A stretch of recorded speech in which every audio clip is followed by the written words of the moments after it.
It's like a walking on sunshine.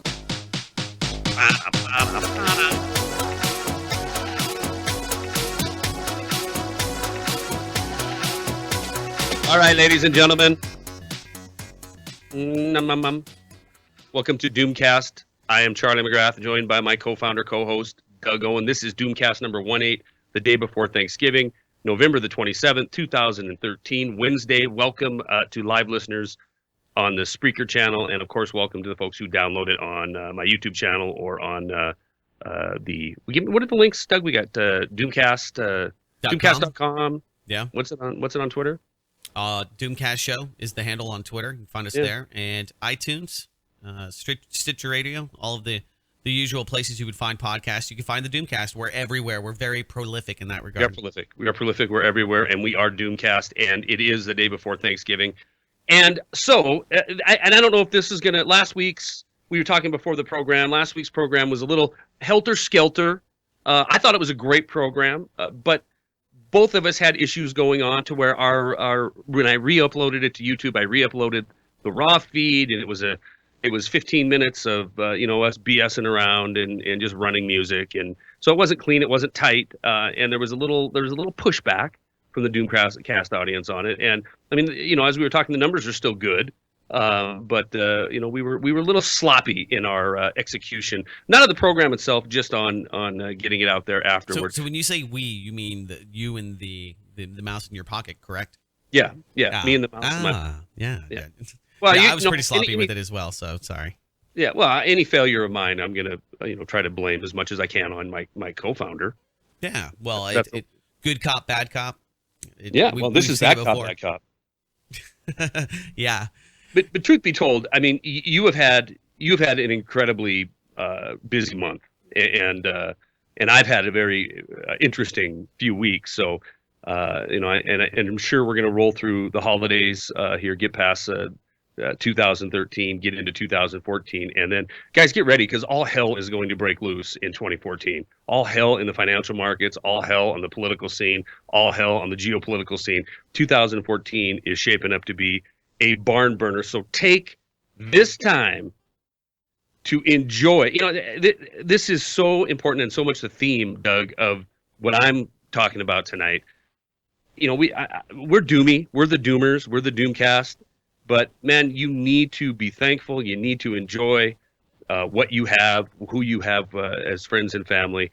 Take some time, especially, at this time of year, to be grateful for that. And, I don't know how much of my story I'm going to get into what happened to me in this past week, but it certainly made refocus my love of family and the focus on the importance of family. And I guess, how can I say that and then not get into it? I was going to say, you can't just tease that and throw that out there, leave it hanging. Yeah, okay, so I won't. So I'll just get into that right now. Some of the things I do on the news side I want to cover tonight, just so the audience knows going forward. Defense Department gives local police equipment designed for war zones. This has been going on. This is the build-out of the militarization of our police forces. That, I also want to talk a little bit about China's debt. Our good friend, the folks over there at the Economic Collapse blog, Michael Snyder, wrote an excellent piece on how China is expanding its debt, even ridiculously outpacing the Federal Reserve, and how that is shaping up in 2014 forward to be a global nightmare. So those are the couple things I want to cover tonight. But I will start with what caused me to refocus and be grateful that I have a kid that has some brains in his head.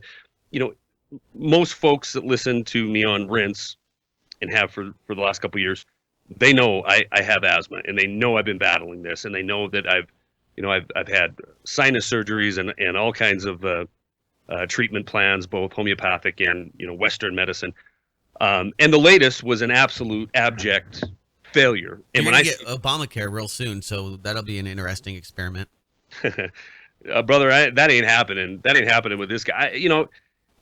I'm about to embark on I'm going all in the coming month. I'm going all in when it comes to getting this beat because it's unbearable at this point. But one of the last regimens of treatment was an abject failure, and it came to a head on Saturday, a week or just a few days ago, with the absolute and those of you who don't have asthma or don't understand what that disease is about, this isn't going to make any sense to you. Those that have it is going to make complete and total sense.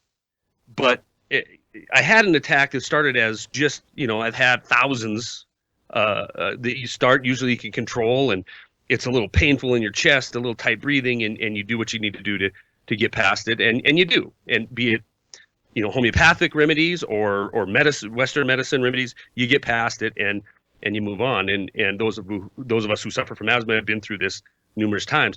But everybody who's had it chronically always has the stories that these near-death experiences, and for the first time I can commiserate with my fellow asthma sufferers out there. I had an attack that started roughly at 6 o'clock at night. Usually within an hour to two, you have it under control and you're turning the corner. Well, by 8 o'clock, I was done. I couldn't achieve a position of being stood up. I was hunched over on my knees. I tried to get in the car, tried to take my son. So you don't have like an inhaler or something that? Oh yeah, I got it. I got everything. I mean, I've got, But you tried this and it did not help, obviously. The normal remedy, here's the normal trek you go down. You feel it coming on, and you have albuterol rescue inhaler. You'll take that and you'll puff on, take your puffer, and a few minutes later do another one, and that will usually open you up. If that doesn't, then you can get on a nebulizer, which is more albuterol, sometimes budesonide or other bronchodilators that you breathe in now in a mist form for 5 to 10 minutes, and that will usually, about 15 minutes after you're done, open you completely up. Well, and then if it's super dangerous situation, you can fall back on a steroid, a corticosteroid. And a lot of people in this community are rolling over and freaking out right now listening to me talk about this. And I'll be the first one to say I don't like the prescription policy of most doctors, but I'm here to tell you, you can't really pass judgment on people who use this stuff to keep alive. Now, I've been working for 2 years on getting past the pharmaceutical side. There are crazy people out there that probably criticize and say, well, you shouldn't be using that, and you have this because you are not doing A, B, or C. Yeah, that's exactly right. And it's hard to hear at times when you'll get a message from somebody saying, flush all that crap down the toilet, and I want to say to them, all right, I'm gonna put my hands around your neck, and I'm just gonna keep squeezing, and you're gonna tell me what that feels like, and then you're gonna have a sense of idea of what that's all about when you get to those extreme circumstances. Now, the argument is these pharmaceuticals, right? You take a steroid and it jacks your immune system up. It screws it up.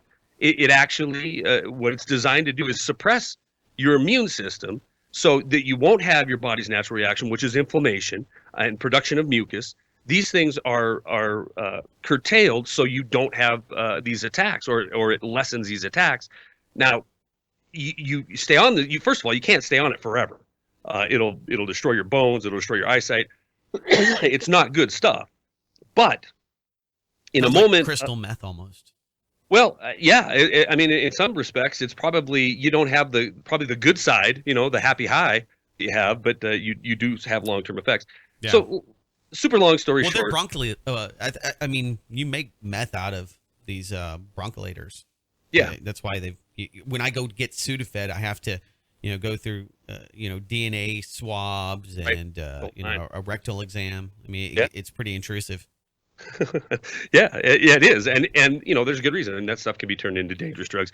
So all that is just to express to folks that you don't have to send me, you don't have to leave a comment about the ridiculousness of pharmaceuticals. I get it, right? I have many specialists that I've seen, and the ones that have just been Vanna White at the Wheel of Fortune, spinning the drug wheel saying pick your drug, I back away from, and I'm always looking for a homeopathic or a natural cure, and sometimes those are effective at controlling it. Sure. Sometimes for long periods of time controlling it that way. But when it's life and death, you you look at all options, and that's what I did. And like I said, because I was on this other regimen, that turned out to be, it was either going to be a home run or a failure. Well, it was a failure of epic proportion. And my kid had the foresight to realize that I couldn't start the car. I couldn't stay upright in the car. And if I tried to, I blacked out, fell over, hunched over, regained consciousness. And we played that game for a few minutes, and he jumped on the phone, and he did the right thing. 13 years old, called 911 and explained to him, my dad's got asthma. He's having an attack. He's blue. Wow. Get your ass down here. And so that happened. And I was fortunate that, the paramedic, he came and talked to me afterward, and he suffers from asthma. So he knew what to do. And, I got up to the emergency room, and within 2 hours or so of being there, they had it under control, of course, just with a battery of, IVs in me and that kind of thing. So I was really, really grateful that on this particular weekend, my boy lives with me, and his mother and I are friends, but we've been apart for a long time. And on most weekends, he's not here with me. He goes and he stays with his mother and hangs out there and has a good time. Well, he just decided to stay home that weekend. And if he wouldn't have, Doug, I don't know what would have happened. I mean, you could extrapolate it out to the worst, which is I'd be dead right now, which is a high likelihood, because once you pass out, once you're out, right? You don't come back if your lungs aren't working. So it made me really think that it's time to kick the chessboard when it comes to the treatment regimen that I've been doing, the path that I'm going down, and just step outside of my state and go to some leaders in the field of pulmonary medicine. So that's what's in my future. This is something that you're going to have to go do and pay for out of your pocket, and it's not going to be something that is going to be typical, I think, for a lot of Americans. And that's one of the things that we should really look at is why our system, regardless of how horrible and corrupt and let's just face it, bad it is, Mm-hmm. is still better than a lot of because we have the option to go to specialists. We have the option if we so desire, and if we can unfortunately afford. Not for everyone, but someone like yourself who wants to put values this will. No. And let me be clear. I'm not wealthy at all. I do have. You have to spend the money. I mean, a heart attack costs somewhere in the range of $100,000, and that's on the good end of it. Right. When you have it, it's not that you say, well, I can afford this heart attack, Right. This is something I've been planning for and saving for. Yeah, you're 100% right. I do have good insurance. I'm lucky that way, and I've had this insurance for, a decade. And honestly, when I sit down and look at the bills that I've paid over the last 2 years, I've still paid more through myself and contributions from my employer, more into the system than I've pulled out. But it's going to be extremely expensive. And you know what? There really comes a time where you don't care. I don't care. I don't care if they send me a bill for $200,000 and say, we're gonna take you to court. We're gonna take everything you got, because until you lose, I'm in my very early 40s, and for the people that talk about or might have said I don't live the right kind of lifestyle, that isn't true. It's frustrating for me because I've always been an athlete. I've been into boxing. I've been into marathon running. I stay fit. I work out constantly. So I don't drink. I haven't had a drink in over 13 years since my son was born. And I eat healthy. So you can do all the right things and just get dealt a bad hand sometimes. Right. And that it is frustrating to hear. You and I have talked off air and in the past about some people just they don't think before they open their mouth. Colloidal silver is going to cure everything. Take a drink and everything's going to go away. Well, maybe in a lot of cases that does work, and maybe as a maintenance, or maybe chasing viruses and that kind of thing. But I had a guy that said, you're an idiot if you fly. If you have to fly for your livelihood, for your job, should you give that up? Should you just have to live in a Connex box in a bunker somewhere to have that ultimate freedom? And then really, I mean, what freedom do you have? And it's just it's so self-defeating. And I understand why people feel like that and do feel disillusioned. And plenty of the stuff that we talk about, the news that you and I highlight and focus our attention towards, it's not always the brightest sunniest, shiniest stories that are out there. It's it's kind of doomy. It's kind of doomy, but at the same time, I think that gives us perspective. And like with your incident here, you wouldn't be alive if it wasn't for your your son. That's what I did want to allude to that we do look at chemtrails, and we look at pharmaceutical companies, and we look at the things that are happening by big agriculture and big corporate special interests, and talk about how they're poisoning us with GMOs, and they're poisoning us with pink slime. And I believe all of that. I really do. I think it's all about profit and getting it close enough and getting it so it's sustainable for most. I really do believe that. But let's be realistic, right? There's a lot of people that are sucking wind right now, this humble host one of them, that wouldn't be if it weren't for the modern medical system that we have in this country, on this planet, right? There's a lot of people that wouldn't be alive. I have 2 family members that would be dead. 100 years ago, I wouldn't make it to my next birthday. I would have been dead a couple years ago, just because that's what happened. You got this kind of thing. They treated it with whatever they had at the time. Originally it was caffeine and then Benadryl late years down the road. But you just died. That was just the way it is. So, there is a push by pharmaceuticals to make that the first the first solution and keep you on that hamster wheel. And it is very dangerous. It will extend your life. There's no doubt about it. You might get another 2 decades out of it, but you will be dependent on it. So it is incumbent, without a doubt, Doug, as if we're going to be awake and if we're going to be taking responsibility for our own health, we got to understand that, yes, there's great specialists in this country. There's great specialists that want to dabble in Western medicine and homeopathic, and that's what I'm set up to go see. But it is the patients. It's our responsibility for our own health that we need to see the difference between a doctor who is just about getting a prescription and treating the symptoms, not the actual disease itself. And if we don't do that, if we just show up at the doctor, it's super easy for them in a lot of cases to say, oh yeah, well, let me have you take this candle test. Yeah, you got classic signs of asthma. Here's a albuterol inhaler. Here is some Advair, and move on. And then that person lives fine, right? They live fine with this medication being pumped into them every single day. They'll live fine for years in that way. But unless that person takes it upon themselves to say, okay, I'm taking this inhalable steroid, I'm taking this bronchodilator, but why? Why do I need to keep doing this? Why is this coming on at this point in my life? And try to fix it from that aspect. They're never going to get better. They're just going to keep on with the marvels of Western medicine, which is a drug-induced lifestyle. Right. Well, I mean, what can you do? I mean, that was kind of my. I think that you have to look at the pros and cons with anything. Okay, are you alive? Yeah, yep. That's better than being dead. Now, are there side effects? Are there risks that you're going to have to take by using this Western medicine? Absolutely.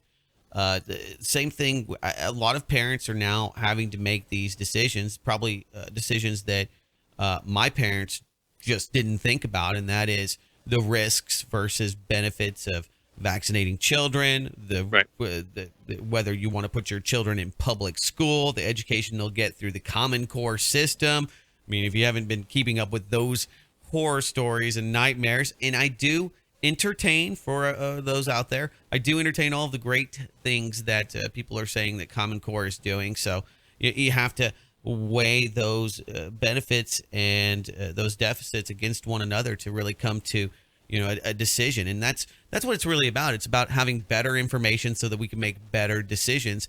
And somebody like yourself, who is better to make a decision for you than you yourself, especially somebody that's suffered with this and has done as much research, I'm sure, into asthma as anyone could possibly want to. Yeah.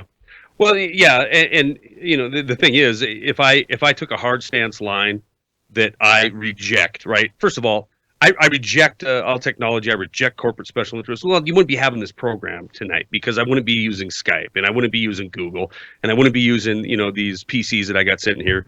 And the list goes on. I wouldn't be participating in this fiat currency system. I would be living, as you said, in a Connex in the middle of the Northwest Territory, trapping pine martens in order to eke out an existence completely off the grid. And So nothing wrong with that if that's what you want to do. Yeah, though. Don't do it because you're fearful. Look, I don't believe. Yeah, no kidding. I don't believe that the nation, the people of this nation, are bad. There's great people in this country.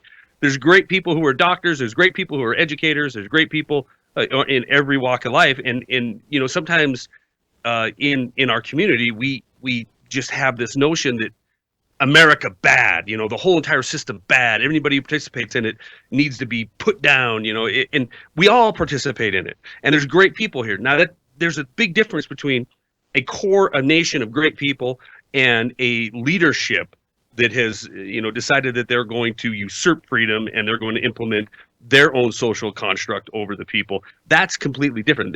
There's no matter what we go through, civil war, breakup of a nation, we're still going to have great doctors. We're still going to have great engineers. We're still going to have great thinkers. And we need those people if we're going to be, moving forward as a society. We need those people. I need those people if I want to live, past this get it cured stage of this disease. Absolutely. Well, man, I'm just glad that you're alive. I mean, me too. Since we started the Doomcast, there's been a lot of doom, and there's been a lot of gloom in some of our own personal lives. I don't attribute that to the podcast, but I tell you what, man, it's been a very interesting year. I mean, we're wrapping up 2013, and most of the gloomiest and doomiest predictions for the United States, the dollar, and the world in general did not come to fruition. So I have hope. I am the consummate optimist here on the show because you said that you guarantee and you believe that 2014 will be filled with doom. I do as well because every year is, obviously, and it's going to be tragedies, mass shootings. There's definitely going to be some huge environmental catastrophe that will probably rival the tsunami, the superstorm that hit the Philippines, the typhoon, Fukushima, which is now back in the limelight, or something to rival that, because that happens every year. But it's definitely a pretty weird world. I mean, when we have the creation, I mean, we're going off into, we've talked about this, into La La Land, where money, debt, the amount of dollars that are in circulation versus what's happening with China. We're going to get into that. All of these things are new, unprecedented territory that only the Japanese and Abenomics can really look to. With just creating these huge, just fantastical amounts of money, and then basically saying that it doesn't really matter because we can just print our way out of this. That's what China's trying to do. You were talking about the deficit spending, and that's what the Western world, China, and really just about every other country that's playing ball in the global community is doing, and that is deficit spending. Yeah, no doubt. And it's here's the thing, hindsight 2020, going forward, look, just like everything deleveraged, devalued in 2008, and you saw these corporations that shouldn't be in existence now, and they are, and they've done it through stealing from the people, this nation's future. That scenario, and small, it was small in comparison to what nations around this world have been doing since then, and that will, in one form or another, come to a head. I could say that every single day, go on YouTube every single day, go on my website every day and say that, and I'm going to be 100% right at the end of this. The thing that has humbled me a little bit in this journey is the ability of this world to continue this process for as long as it has. Now, I said that 2014 is going to be a crazy, wacky year, and I believe that to be true, and I'm not alone in that. However, that doesn't mean that the world comes to an end next year. It means that there's going to be a lot of false prosperity that is going to be exposed. We talked a little bit about I mentioned China, and you did as well. Well, in Snyder's piece here, that if you haven't seen it, the Economic Collapse blog, you can see it on the revised Blacklisted News or Wide Awake News. You can find this story as well. China, since 2008, has made the Federal Reserve look like teetotalers. Doug, they've created more money out of thin air by a factor of 4 than the United States. And in fact, since 1999, their M2 supply, their money supply, has grown 1,000%. So they are foot to the floor, going crazy, printing money, fiat currency out of thin air. Why should you care, America? Because they're buying up this nation. They're buying up real estate in droves. They're artificially inflating the prices in these hot pocket areas of real estate through the roof with their purchasing. They've just bought the largest pork producer in the United States with tens of thousands of American workers who are now going to be owned by a Chinese corporation. And this is what they're taking, and they're taking their yuan and they're investing it in places around the world. They just bought the entire Ecuadorian oil industry, and they're taking what financial power they have now, and they're leveraging it to the hilt, and they're getting their feelers in around this planet. And when that realization of all this fraudulent or all this fiat currency, all this debt that they're issuing comes home to roost, that it can't be paid, and there's already cracks in the dam on that front, it will be global Lehman Brothers all over again. They'll realize that a huge portion of these debts cannot be repaid. In some estimates are up to 25% cannot be repaid. And when that starts to fail, it isn't going to be just about China. It'll be global, because that's what they're doing with their fake money. Well, this is what happens when you print dollars. They come back home to roost. And unfortunately, most of the money that's coming back into the housing market and into U.S. markets is from corrupt Chinese politicians that are trying to find a way to siphon their money out of this country. That's why Bitcoin, I think, is definitely something we're going to have to talk about. New all-time highs. You talk about the misnomers about what's happening in the economy. Dow Jones and the S&P 500 just set new records after this economic report came out today, which means nothing. But people, at least a segment of society, a large segment of society, sees this as positive, because we believe, and it is true, that this economy, the current structure that's set up today, requires, it's a Ponzi scheme, by the way, it requires constant growth. And so when you see the numbers going up, you say, wow, things are going in the right direction. So the U.S. and all of the people that are engaging, the countries, the sovereign wealth funds, the state actors that are engaging in the global currency war, this is a big battle for the future. And they realize, China does, that they need to look outward. But, they have their own issues. Domestically, they have really screwed the pooch by creating huge ghost cities. It spent trillions of yuan in infrastructure projects that have really done nothing because of this blatant disregard for a need for a middle class and a need for, having people being stakeholders in the system rather than just the kind of a fascist corporatocracy for the Western world, an engine for the Western world, a production system for the expansion of Western economies. And that's what China has become. And this is going to be the transition. So can they profit off of buying houses for $10 in Detroit? Maybe. Are these a lot of scams and the like? Absolutely. What? I think they're in a position where they've got all this American debt, and they've got they're lending money through their banking, their state-owned banking. That could be a good thing for them or a really bad thing. Depends on what it pays I'm out. Yeah, no doubt. But obviously they understand that their little red pieces of paper are going to become worthless. So they would rather own the house in Detroit or part of the West Coast or part of the East Coast. In fact, they just bought from J.P. Morgan $700 million worth of office space in New York. So they're buying everywhere, and they're using their red pieces of paper to do it because they want something real. And one thing that I haven't even hit on yet is their lust and love affair for real money, gold and silver. They've been just loading the shelves with that, not to mention raw materials and resources. 20 years worth of copper ore they've stockpiled. I mean, they're doing everything that they think they need to do in order to keep their nation running for decades into the future, and they have to They have 1.4 billion, 1.6 billion people, and they either have to have them working at Fox Farm or Foxcom making iPods, or they have to have them making rubber dinosaurs to ship over to America or around the world, or they have a revolution, or they take that nation to war. I mean, they don't have a choice. You know, they're in the same exact boat that the Western economy with this crony capitalist system has led us to, which is expand or die. That's it. You expand or you collapse. That's it. There's no middle ground. There's no, happy status quo that's going to be met.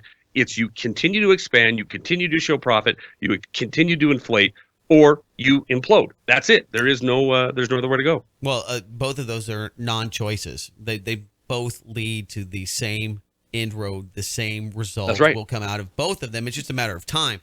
So there is the other option. That is sovereignty. That is looking towards the Constitution, looking towards rebuilding and appropriately getting rid of most of the parasitic aspects of the economic system that we have today, primarily the Federal Reserve. Iceland's a good example, and I understand that can be the template for the global world. Why not? Why not? I hate that. Well, it can be, but you have to have a lot of consensus. You have to, and if you want that initially, you have to strip sovereignty. So the important thing, I think, ultimately, that's where we want to go societally, but we have to drag people along with us. And just like Obama said, that he'd like to bypass Congress. I mean, who wouldn't, right? Wouldn't we like to bypass Congress and just institute the things that we believe would be the best for the world based upon our own political leanings and our own ideologies and our own beliefs as to what kind of economic system would be the most prosperous for the American people or the people of the world? Maybe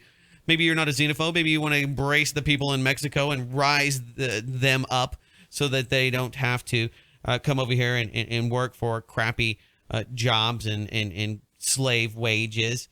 And neither should the American people. I mean, we want to go there, but we have to understand that it has to have a shift in consciousness first. We have to identify the culprits, and we have to do like what they are doing, and that is putting the proper people in jail, the criminals, the bankers, the people that have led us to this, and not just them. You have to go after the political class. You have to go after the political elite, and we need to throw people like Nancy Pelosi and others that are Dianne Feinstein, that are crony capitalists, opportunizers, and people that have literally stolen millions of dollars. Up a word. Yes, you just made up a word. Which one?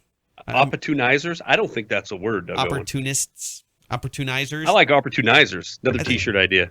Opportunizers. The opportunists. I'm an American opportunizer. That's what those Chinese people, when they come over here and they make you start bowing down to that crescent star flag thing they got going on over there. Yeah, well, let me tell you something. I've spent a little bit of time there, and I've seen the tier ones, the Beijing, that's gorgeous and beautiful and just like New York City, and I've seen the countryside where the working folks live and work, and we don't want that. We don't want that. Oh, you want to know something that's beautiful that you can look at on the internet with regard to China? The Rainbow Mountains. It's not like the blue waffle or some other weird internet thing that's going to get you into trouble. It's horrifying. Nobody type in blue waffle ever. Oh, see, you're a nice guy. I was going to let that hang out there and see how many people reply. No, don't do the blue for waffle. Some of our not so tech savvy listeners that aren't. What is it? Rainbow Mountains? You're freaking me out. Yeah, Rainbow Mountains. They're just beautiful. They're natural. It's not because of some. Yeah, initially, I thought that they might be just because of industrial pollution. When you're a kid, you see the puddles in the parking lot, and you're like, oh, look, they're purple and red and blue. And your mom's like, no, that's just oil. That's just oil. And don't put your fingers in it, okay? So you're like, looks like a lot of mineral deposits, a lot of iron in those mountains. But isn't it just breathtaking? I mean, there's just places like that. I mean, it's one of the natural wonders that makes people, I think, ultimately become religious and believe that there's something higher power out there. I know we're talking about the economy, but I saw that you posted something about questioning religion as a doctrine, as a control mechanism, and I know that you are Christian, so right. I was like, Wait a minute. Where did you see that on my YouTube channel? Yeah, that is a series, an ongoing series by Wedwick News host.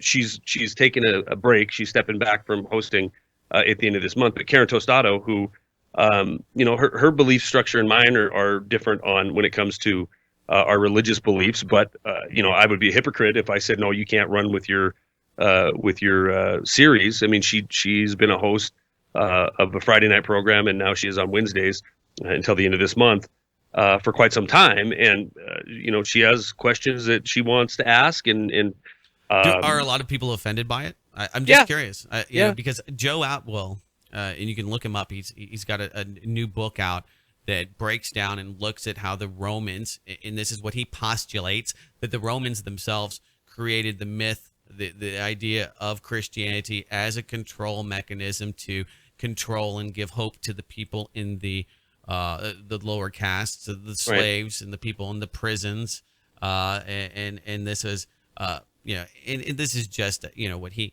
but it's amazing because people in the quote unquote alternative truth movement, there's a huge Christian tinge to a lot of the patriot, quote unquote patriot, Tea Party, I think libertarian crowd that just, completely shuns it. Won't even entertain it. And when it comes to control and government and the collusion between the state and the church throughout history, how you can't entertain it and not even at least listen to it, I think is very close-minded and very indicative of one of the biggest problems that we have, and that is, we all get comfortable in our own clothes and we don't want to really, look in our own backyards. I agree with you, Doug. I agree with you 1,000%. If I'm having Wide Awake News Radio and I'm saying, well, we could talk about corruption, we could talk about evil politicians, we could talk about anything as long as it's in the realm of the independent media or the realm of the truth community. But then somebody wants to talk about questioning, challenging the constructs of religion. You can't back off from that, right? I mean, I can't say, well, I think that's even though I've listened to her whole series. I've not participated only because I have no desire to get drawn into a religious debate, right? Because I think it's so personal and it can't be won. It's just, to me, it's such a giant waste of time because you can't win it, and these folks that come on and talk about, Christianity is a control mechanism and you believe in fairy tales and my, when I have had these debates, I'm like, look, man, if you believe it all just popped into existence, 4 billion years ago or 14 billion years ago, the Earth's 4 billion years old, and you just think it poof out of nothing, that takes as much faith for you to believe in nothingness as it does for me to believe in whatever I believe. And at the end of the day, what do you care if I'm popping the heads off chickens and that's how I get my, religious thrills? What does it, as long as it's not affecting you, as long as I'm not, infringing on your freedom, then you shouldn't care. And inevitably, when these arguments come to fruition, you have two groups of people, and it's usually, I could be biased here, but it's usually the anti-belief crowd that is working so hard to get the other crowd to join them, to get them onto their side, onto their atheist side, or whatever their deal is. Right. And inevitably, the conversation isn't revolved around faith. It's revolved around religion, and it's revolved around human constructs of religion, which has nothing to do with your faith. It's a whole disconnect. So I don't like getting into those debates or arguments. If Karen wants to and run those series, she's got one more. I think today, in fact, was her number 4. Then more power to her. That's where her heart's leading her, and I hope it gives some satisfaction to the people that do like it. But if you're asking if it brought some controversy, yeah, absolutely, because you nailed it when you said there's a big part of this community that is, they're definitely the Christian sect of the country in the Patriot movement. Oh yeah, just because somebody says, "Hey, bless you" when you sneeze, it's a gesture of good faith. It's a way to say a salutation to another person. So yeah, or yeah, I mean, why do people get so offended? I am not a practicing Christian. I was raised Methodist, and I guess I'm a skeptic, if you will. I don't have any problems with the Methodist Church. I actually attend with my mother. She likes to go to some of the candlelight Christmas ceremonies and stuff like that they have, and so we do that as a tradition. It doesn't offend me, and most of the people are really nice there. And do I buy everything that's in their book? But they don't bash me with the book either, and most of them are pretty pleasant people. So it takes.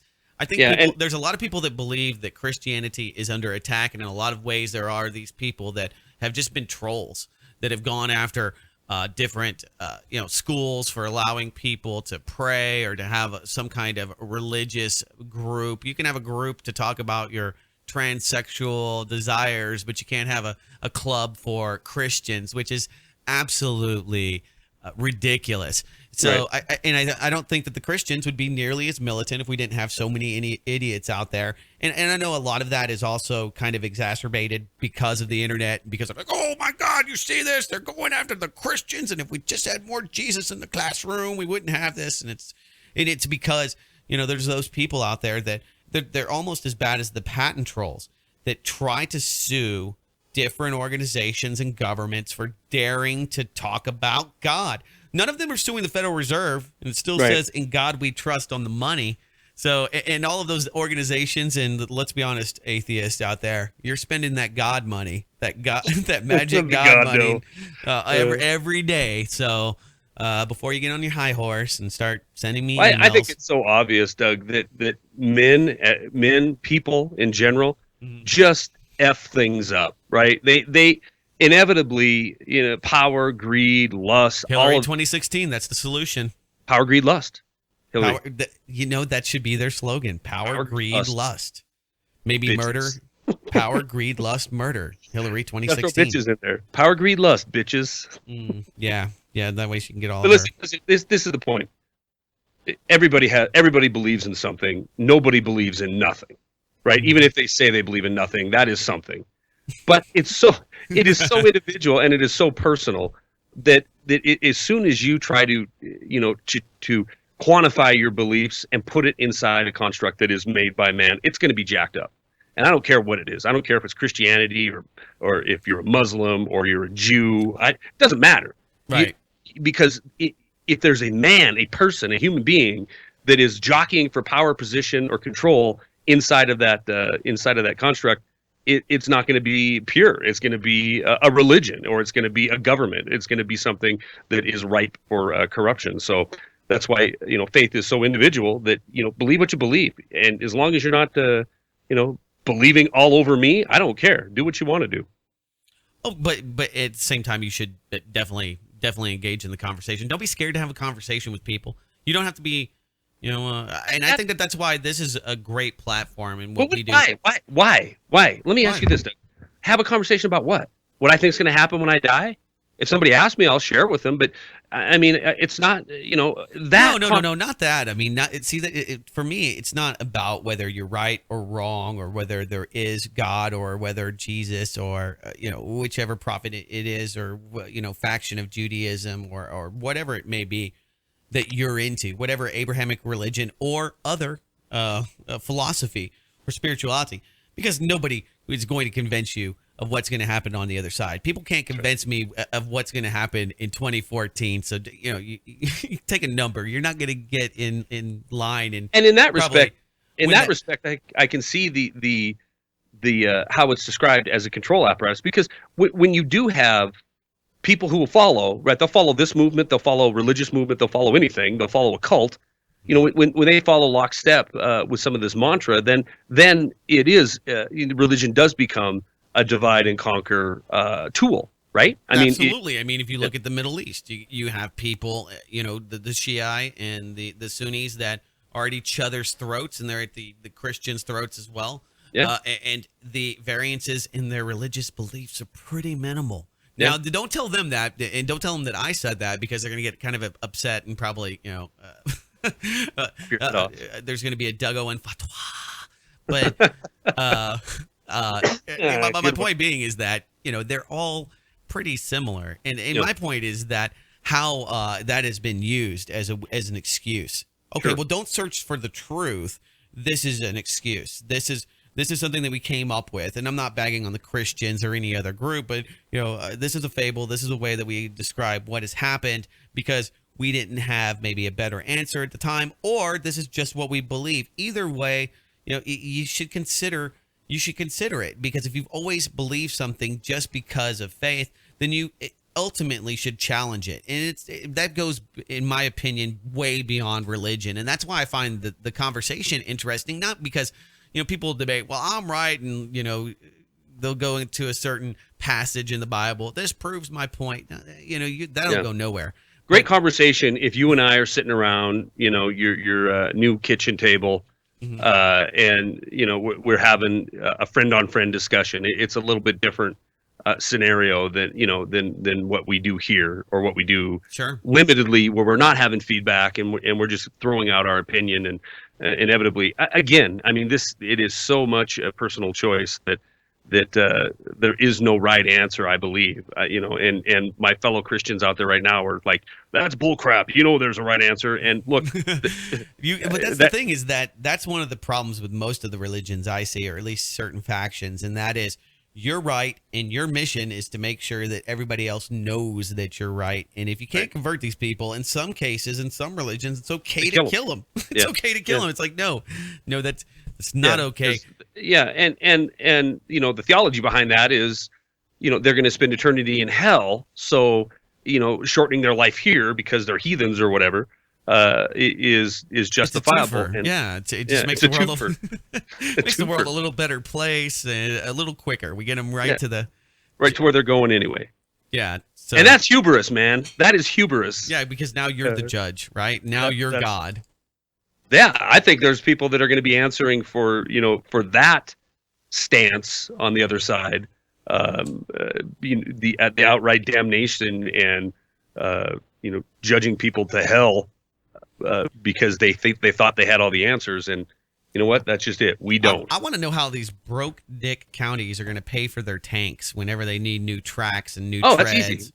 Oh, okay. The maintenance on them. The maintenance on these things. They're not going to have any parts. Far from the road zone to city streets, some military vehicles are getting a new life, and not everyone is happy about the recycling. The Defense Department recently announced it would be giving domestic law enforcement hulking vehicles designed to efficiently maneuver in a war zone for use in thwarting any potential high-scale activity. Great, Doug Owen. We're going to have tanks, $500,000, up-armored, what are the MRAPs, rolling down the street.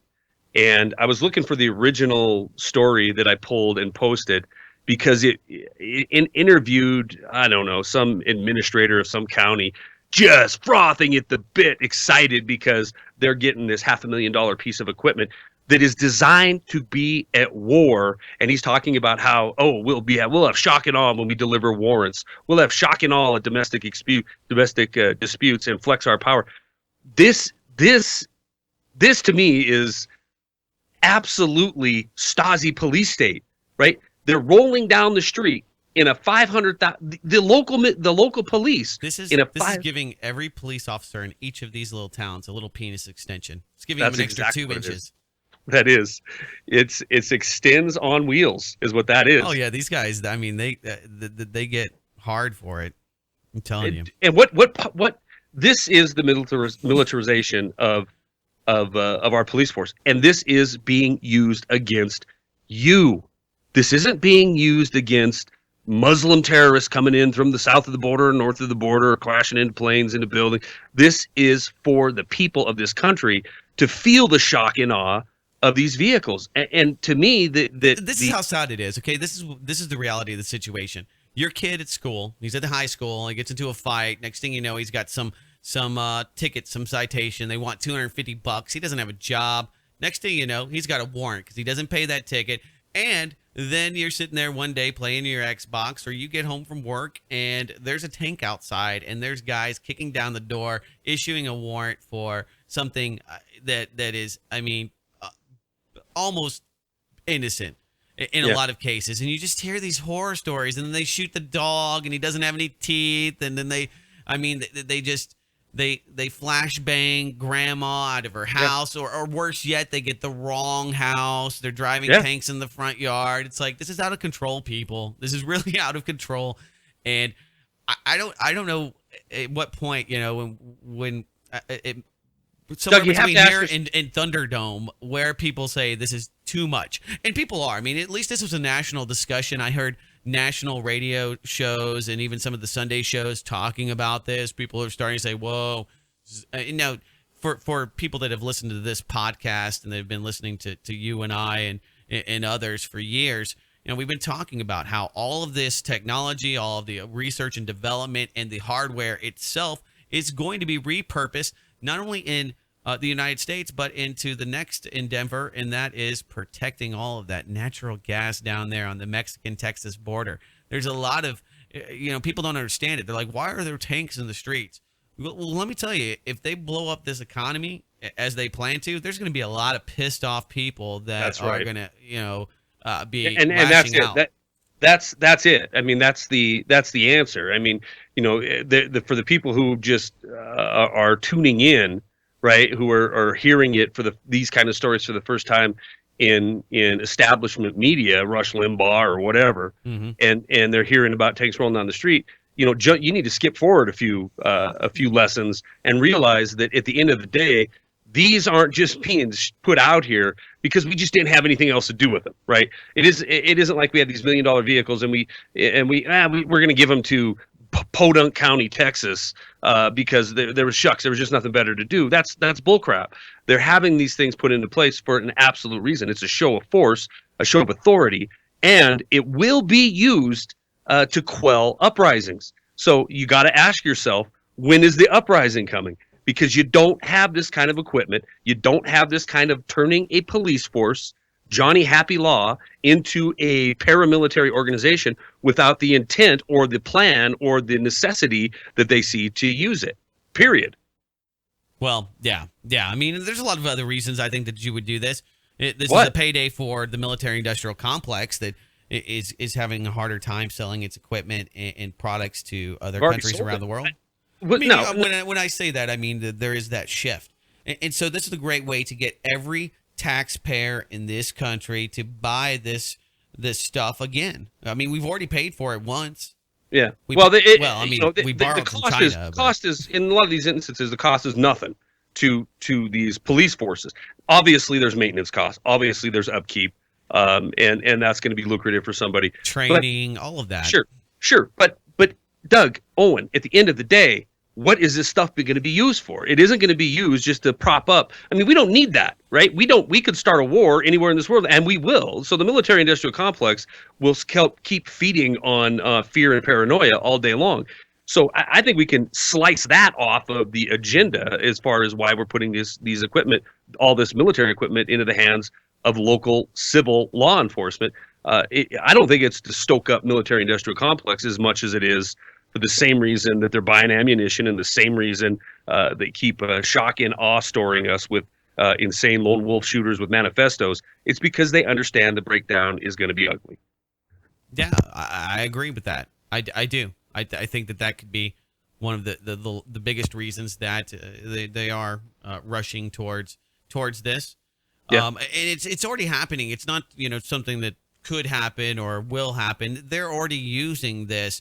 A lot of times when I post stories like this, they're like, this has been going on for 10 years, Doug. It's nothing new.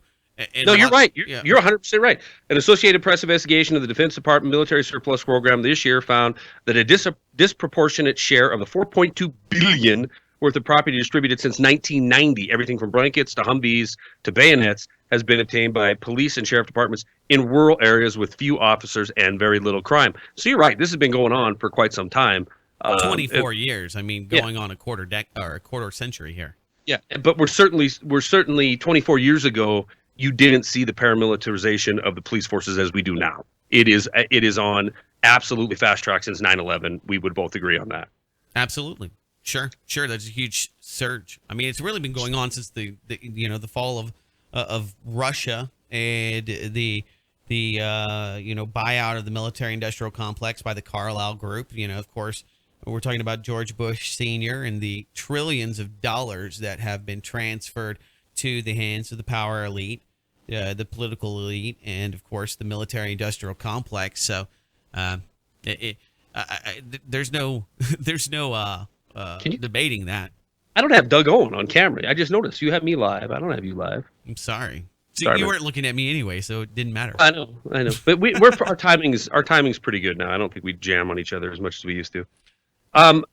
Look, I'm looking at the clock. We're an hour 2, and I need to talk about your new website because you and I had a conversation this morning, and it's like the first prediction that I ever just like grabbed hold of that ball and shot it over the center field, 425 feet, home run on the response that you're getting. For those of you who are like me and you visit Blacklisted News every day, you probably have already realized that Doug made a facelift on his site. I love it, but I will say this: I'm not big into quick change, but you kind of immersed me into this, and I've known that it was coming for quite some time, so I had an idea of what it was going to look like. I like it. It's big, it's bold, it's clean. The stories are right there. But when you said, when I messaged you this morning and said, you jumped in, huh? And you were wondering what the response was. I said, people are going to absolutely hate what you've done, and then they're going to love it. So I think the hate portion, I went over there and saw some of the comments. I don't know if you saw the one I left in there. Yeah, I did. Yeah, they've been from witty to pretty much, I think 90% of people that are going to comment dislike it. That's right. Most people are going to dislike change. Most people are going to dislike the fact that it was very convenient to have that long link list that I have collected. It's still there, you mean? The one that's exactly still there? Yeah. Well, but you got to kind of look for it a little bit. But actually, in defense of what I've done, it's made it much more friendly, even in the link listing for people on mobile devices. So if you just use the menu navigation bar that is ever so convenient in every size, from your iPad to your Samsung Galaxy Active or whatever you may have, it's a lot easier to navigate and go to other websites rather than having to fish around on the website. So there's a lot of people that are going to initially hate this, and they already do. And it's so hard because when you do something that's this drastic, and it is drastic, the change that we made, you're going to have a lot of people. I don't see Wide Awake News up here, man. Really? I'm probably in there. You've got to be in there. If you're not, I will correct that. Doomcast is. I hate this site. Changed your mind. I used to like it. No, I think it looks cleaner, and you know that I've been trying to push a little bit toward. As a matter of fact, I told you today I'm stealing your font. There's too much. Yeah, that's cool. Yeah, I'm stealing it. I already told you could. You already get the name of it, so I feel like it's renege on that. No, please. I feel it was kind of a verbal contract. But you and I talked a little bit before the program tonight. There's so many sites that just grab news feeds, and they're just running. They all look the same, and they're all. And one thing I've always liked about Blacklisted News, and I kind of mirrored it, was when I go to independent sites, I want to look for the stories that are in that realm. And no matter what, when I would go to Blacklisted News, even if you had the blog rolls on the left and ads on the right, and it was always there in the center, I could always find it. It was, easy, quick, and that's why you have a lot of people coming back to your site. And it's still there. It's still the same thing. It's just you've made it more convenient to use it on the platform that we are going to, folks. That's just the way it is. Most people don't sit in front of their computer on a desktop anymore. They're either on a laptop, they're on a pad, or they're on a phone. And, it's hard to use that kind of equipment when you have the wrong kind of font setup. I think it's a great move, and I really like what you did. Yeah, I think that people will like it, and it's becoming more of the norm. So people, you're going to get more used to seeing it. I mean, if you go back to the 90s and you see these crazy sites people had with, they're just, eye burners. But you still kept it. It is more of the norm, but you still kept what I liked about Blacklisted News. Which, if it was the norm, right, you'd have 42 boxes on the front page. You'd have a video clip over here. You'd have, a picture of something that you pulled off the internet attached with this story. You'd have divided into economic. You divide it into military or whatever, and it would be just crazy amount of information that 95% of most people don't even look at. They look at one section that they've come to know where they can find the headlines on. And that is true of every site. That is true of every site. It doesn't matter if you're going to Rinse or you're going to Drudge. You're looking for the area that you've become accustomed to for the news, for the new information that you're trying to find. And you kept yours. It's actually easier to find now. And the only thing that would be more challenging is because of your bigger font and the more expressed headlines, you'll have more scrolling to do is all, but it's still all right there. That's one of the common complaints. You're scrolling more, but at the same time, that's going to highlight more content on the right-hand side that people probably don't care about, but some of that stuff is relevant. Some of the link lists are going to be there, but at the same time, when you look at it on a phone and you after a while you look at it, you have to scroll maybe a little bit more, but you're still I got one suggestion. Can I make a suggestion live? Sure. Now that I'm scrolling, and I've been here 3 or 4 times a day, so I don't know if you do this on the old one or not. I think one thing that to overcome the scroll factor is if you can auto post a date, that not of the story itself, but of when you posted on today's date. That way, on the front page or on the on the front page, just under the headlines, posted, 11/27. That's the trick. That's the elusive trick. So you don't know when I posted it. You don't know how fresh it is. You got to click it to know when it got posted. All right. Fair enough. I was just thinking if somebody was saying that now my scroll time is increased, if the date's on there, they know, well, I looked at everything yesterday, so if it's 27, it's fresh. I'm going to look at it. They're not scrolling all the way down. But whatever. That's and I also thought about just putting the days, each day, just having the ones from that day on the front page, or the last 25 rather than 100 that'll pop up for you. Which I don't know about that. That's a because you have 100 articles per page. Mm-hmm. Yeah, it's about I don't think that's too much. I don't think that's too much. I mean why create a page for every day? I mean, there's going to be days where you only post 15 stories because it's Thanksgiving or whatever. Right. Yeah, or maybe just the last 25. I don't know. People some people have already said they love it. Most of the people that are kind of techies or more internet savvy, they're already on their pads, are immediately appreciative. People that are on the desktops are like, this is horrible. But getting on a Samsung right now so I can look it up and see if it's better, because I've not done this yet today. Try it out. I'm doing it. Fill some air while I navigate. Actually, I'm over here messing with the header as I speak. I might have broke the website, but which would be very good timing for me. Let's see. I did. I'm looking. Right now, I have Money News up on my mobile device, okay. and it's tiny and it's hard. Give me a second here, Charlie. Let me see here. What did I do? File, save. Okay, let me hit file, save. Might have accidentally just taken one of those little tags. Yeah, this is so much easier to read. I'm reading it on my phone now, and it's so much easier. All right, there we go. Sorry. This is what I would like. If you're traveling near an airport or something. This is what you want to see. You want to go down and just see. You want the headlines to be big so you can see them. And China. I'm not having to use my fingers to expand or minimize the screen. I think it's a good move.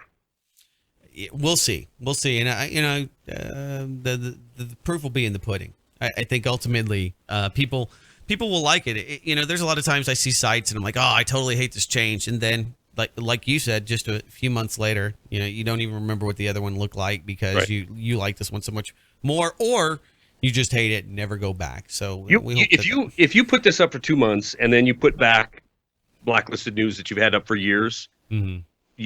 People would freak out. They're going to freak out. They'd be like, oh man, this thing's cluttered, blah, blah, blah, and they would hate it. It's funny. A perfect example. My sister-in-law, she went to the website.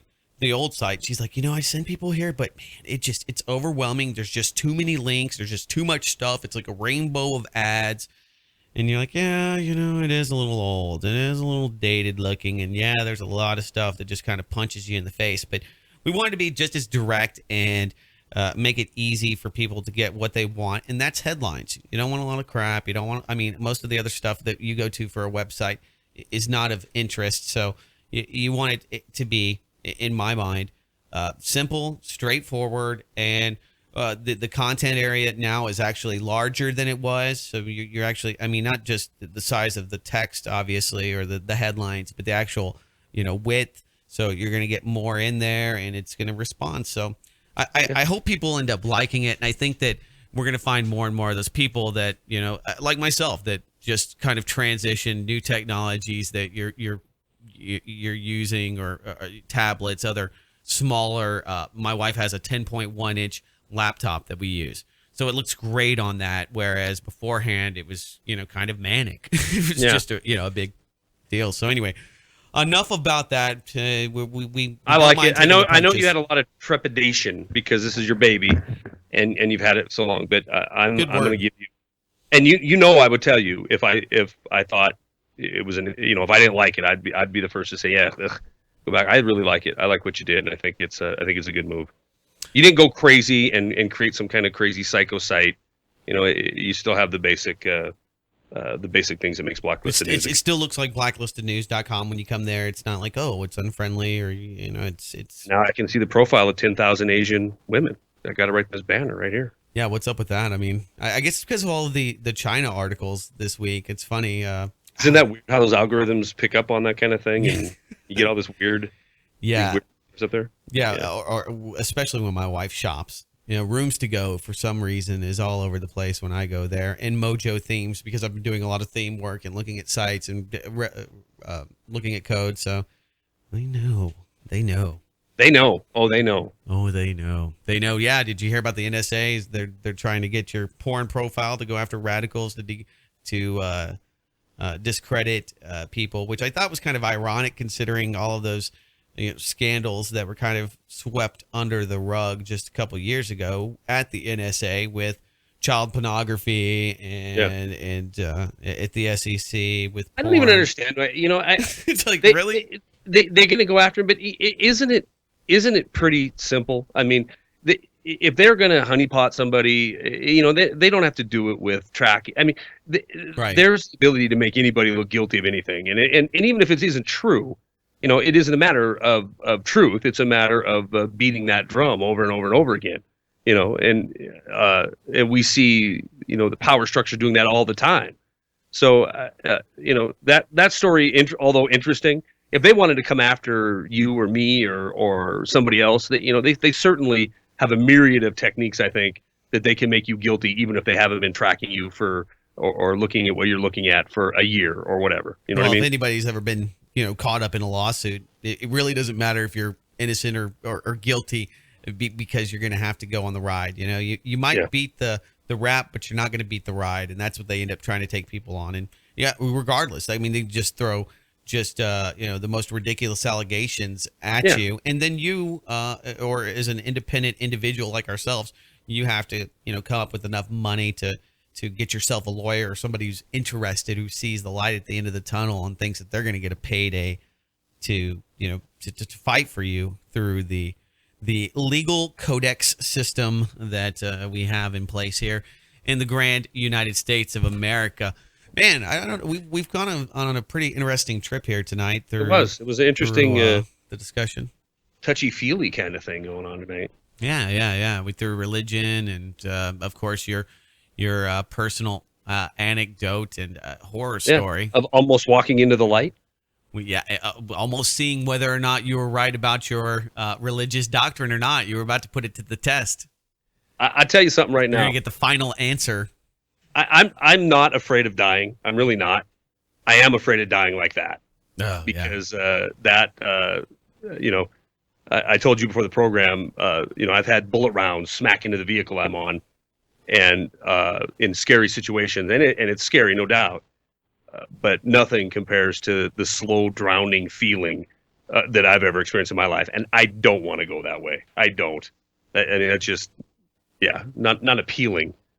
No slow doubt. And watching it all slip away, and the dark edges come in, closing around. Well, I just, I don't want I wouldn't want my family to have to come and take me out of the car and blah, blah, blah. Yeah. You have your kid or wife or whatever watch you just kind of move on to the next level. Turning blue. Well, and this should be a cautionary warning for you as well, sir, because, rather than trying to drive your car to the hospital, you could have called 911 yourself as you were sitting there passing out over and over again. Right. And that's the thing. And that's You could have taken care of this, Charlie McGrath. Yes, I could. So. And I should have. But it's, it was a situation I've never been in before. It's never been that critical. I could have done a lot of things. I could have jabbed an EpiPen in my leg, 20 minutes earlier and just headed to urgent care. And, maybe that would have been enough. But that ain't what happened. And I'm glad I had the support structure I did and a kid that had the wherewithal to know what to do in a situation that was really dire. So this show should be dedicated to your son, really, quite honestly. This show is dedicated to my boy. Saved my life. Aww. Well, what a good kid. I think we're at the hour. Have we done it? We're an hour 17 on Skype. We're probably hour 10 into the program. So my name's Charlie McGrath. My website is wideawakenews.com. Doug Owen, my co-founder, co-host, blacklistednews.com. Love the revamp. We'll be back next week with Doomcast number 19. Yeah, and until then, enjoy your turkey. Enjoy the naps, the tryptophan, and all the good things. And even though it is a bullcrap scam holiday, that doesn't mean that you can't use this opportunity to think about the things that you're thankful for. And we should be very thankful that Charlie McGrath is still with us here in the plane of reality here on planet Earth. And we hope that you will make it back for the next live edition of Doomcast. Until then, take care.